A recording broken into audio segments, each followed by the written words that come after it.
Dan ini bukan hal yang baru bagi kami menghadapi orang seperti kamu. Bukan seperti kamu orang yang kami hadapi. Ya, ini banyak pendeta kami bawa ke sini supaya bisa mengatasi kami. Maaf Pak, ya kita hargai, kita jaga keamanan.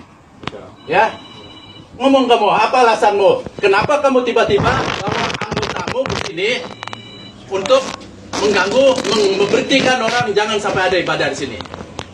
Adakah kami pergi melarang kamu sholat di sana? Bicara, apa alasanmu? Ya, saya ikut-ikutan juga. Ikut-ikutan siapa? Ya, warga itu. Warganya mana? Panggil wargamu yang kau bilang ikut-ikutan warga.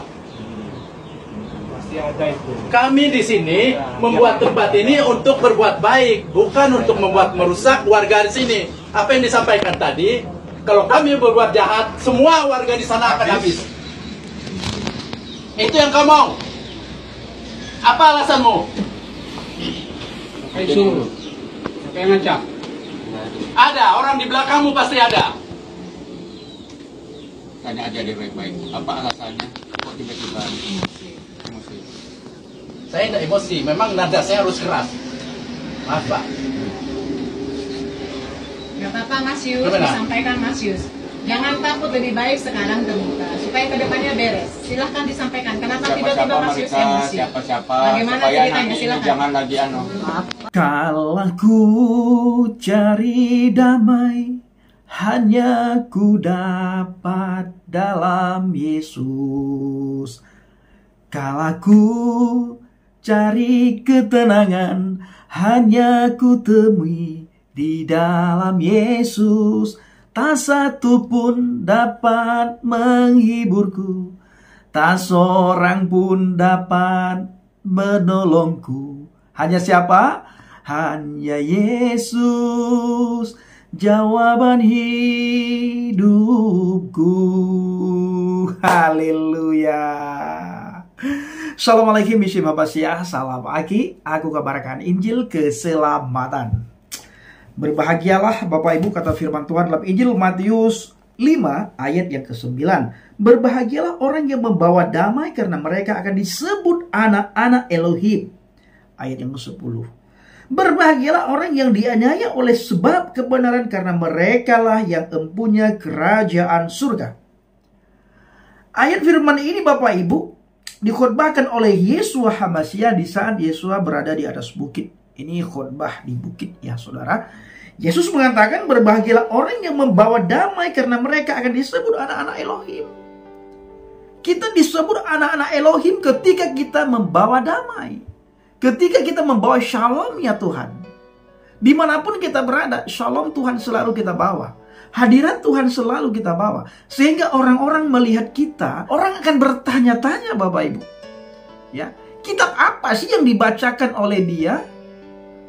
Sehingga hidupnya begitu penuh dengan damai, penuh dengan sukacita.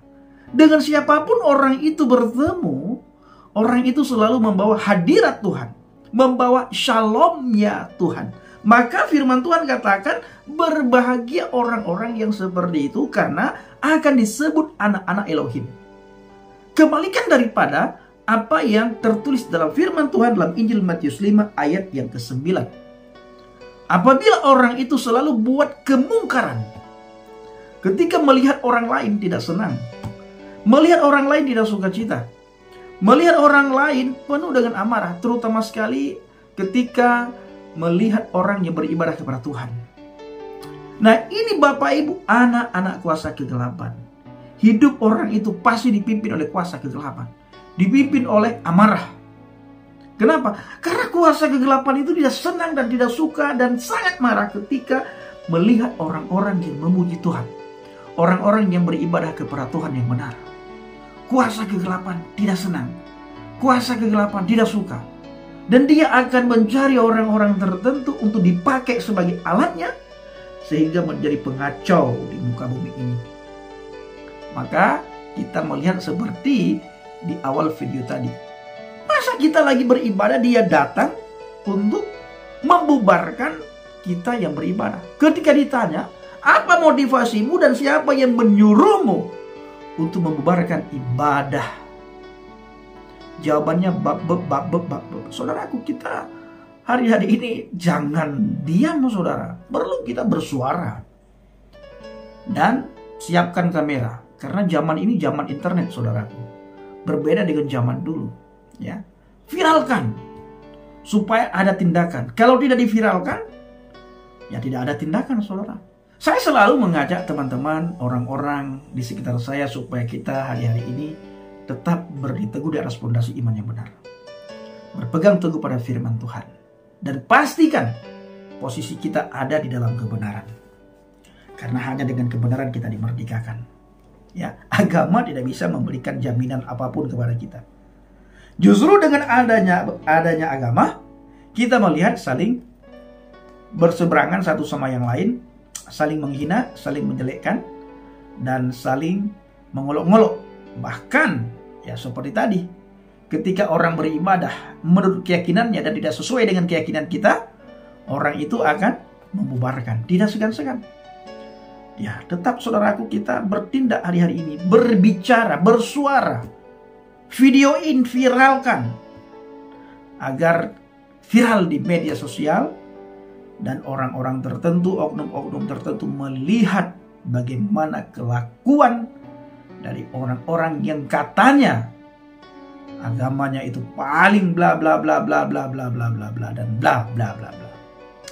Baik saudaraku, saya ingin mengajak kita semuanya untuk melihat sebuah cuplikan video berikut ini. Dan sebelumnya kepada teman-teman dari seberang yang menonton video ini, tempatkan hati dan pikiran kalian di tempat yang netral. Jangan belum apa-apa sudah menghina, mencaci maki, mengolok-ngolok.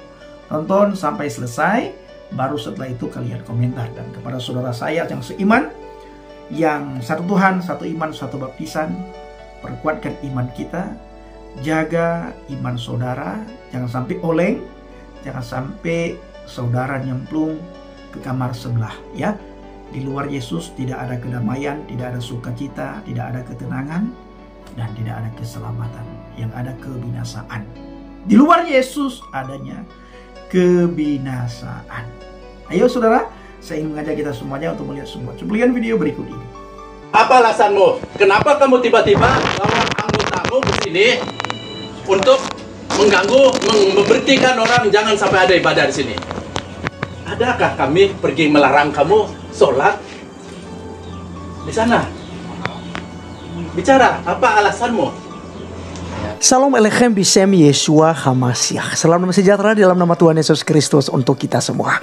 Teman-teman sekalian, pada video kali ini kita akan membahas ya satu video yang viral ya berwaktu hari yang lalu ya, dimana teman-teman sekalian kandurun mulai berani dan mulai bereaction di Kalimantan ya, yang tentu cukup toleransi, cukup menghargai gitu ya, bahkan ya orang-orang Dayak ini baik-baik teman-teman sekalian. Saya tinggal di lingkungan orang Dayak gitu ya, jadi mereka baik-baik begitu ya.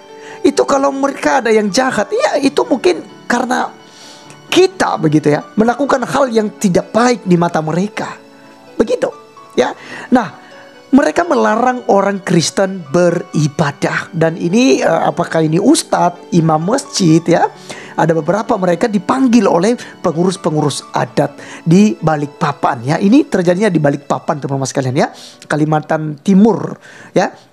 Jadi kita lihat di sini bahwa mereka ini mulai berani untuk melakukan aksi-aksi mereka di tempat yang sudah aman-aman sebenarnya ya. Nah, oleh karenanya kita dengarkan dulu teman-teman sekalian seperti apa videonya berikut ini. Dada, kamu harus ngomong. Yang kami dengar, Kamu jangan buat kami keras seperti kamu kemarin. Dan ini bukan hal yang baru bagi kami menghadapi orang seperti kamu. Bukan seperti kamu orang yang kami hadapi. Ya, ini banyak pendeta kami bawa ke sini supaya bisa ngatasi kami. Maaf Pak, ya kita hargai, kita tetap jaga keamanan. Ya, ngomong kamu, apa alasanmu? Kenapa kamu tiba-tiba bawa anggotamu ke sini untuk mengganggu, memberhentikan orang jangan sampai ada ibadah di sini? Adakah kami pergi melarang kamu sholat di sana? Bicara, apa alasanmu? Ya, saya ikut-ikutan juga. Ikut-ikutan siapa? Ya, warga aja. Warganya mana? Panggil wargamu yang kau bilang ikut-ikutan warga.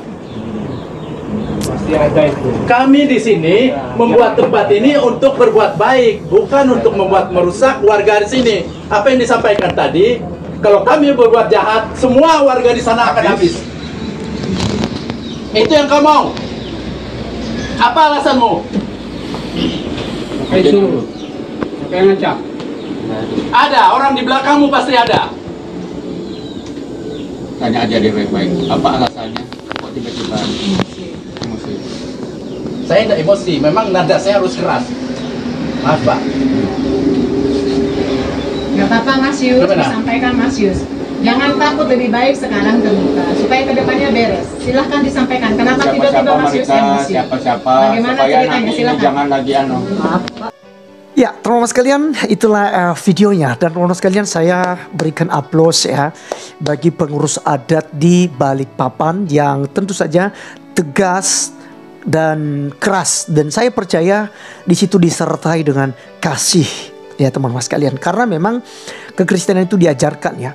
Sekalipun kita tersinggung, kita marah dengan aksi-aksi pembubaran ibadah tersebut, tetapi di balik itu semua ada kasih.